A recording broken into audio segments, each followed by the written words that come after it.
advice for women dating in their early 20s. Don't sleep with people, right?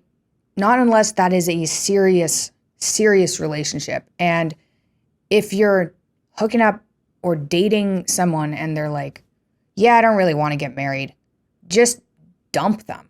Who cares about that person? Like, and if you think that you're going to date them and then change them into someone who does want to get married, they kind of sound like a loser to begin with. So get rid of that person.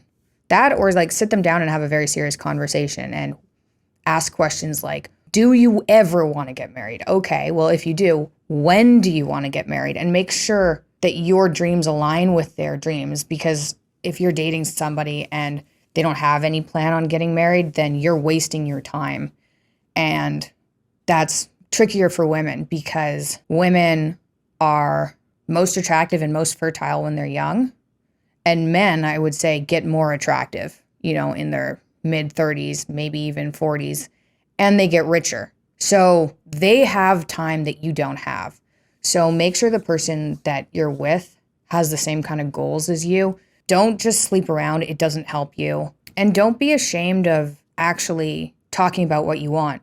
If you want to get married and you want to have kids, there's absolutely nothing wrong with that. And for some reason, society at the moment is telling young women that they should just sleep around and work well into their 30s because having kids forever is easy. Don't worry, like science has caught us up, so you can have kids whenever you want, which fortunately there are ways to have kids and extend the period of time you can have kids, but some people aren't that lucky and you don't know if you're one of those people. But it's totally fine to talk to someone and say, hey, I do want to get married. I do want to have kids. That's healthy. And any sane man would be attracted to that. So don't just go with the flow, which is, at least when I was in university, which is party, sleep around, and dampen down, long-term goals. And I think it's also easier when you get a bit older to differentiate between who actually is smart and has it together and who doesn't.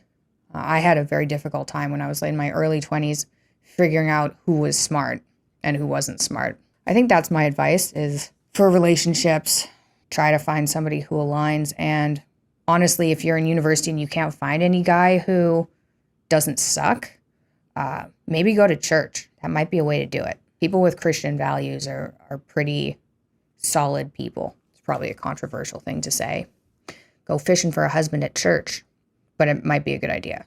Ooh, this is fun. When should the guy get married? Before or after getting his career on track? I think it totally depends on who you meet. You don't want to meet the girl of your dreams and then think, well, I have to get my career on track. And I know there are a lot of red pill people out there that are like, just wait till your mid-30s, get your career on track, make all your money, then hook up with a 23-year-old because they're most fertile at 23. But if you find somebody you like, I'm not entirely sure who I was imitating there. If you find somebody you like, then just marry them, because marrying somebody and getting that relationship organized in your life can excel your career, right? If you have someone there to help you, that can actually help your work life. And then like role reversing, I work with my husband, so it's a bit different, but being in a stable relationship with somebody who helps me has made me 10 times more productive, and I've made him more productive.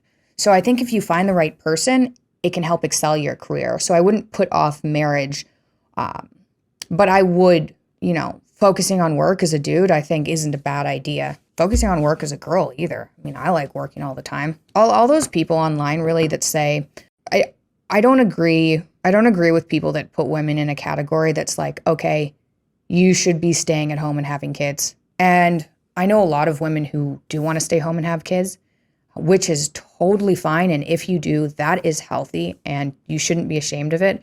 But if you don't want to stay home and have kids, you also shouldn't be ashamed of that. I know that if I just stayed home and had kids, I would go batshit so fast. It'd be like 6 months and I'd be crazy. So I think try and envision the life that you want and make that happen, right? And I wouldn't, keep your dreams small. I think you can dream up whatever you want, right? And who says you can't have that? Why is it that some people become billionaires or start companies, and some people have yachts. Some people achieve these things or have, 5 kids. Some people achieve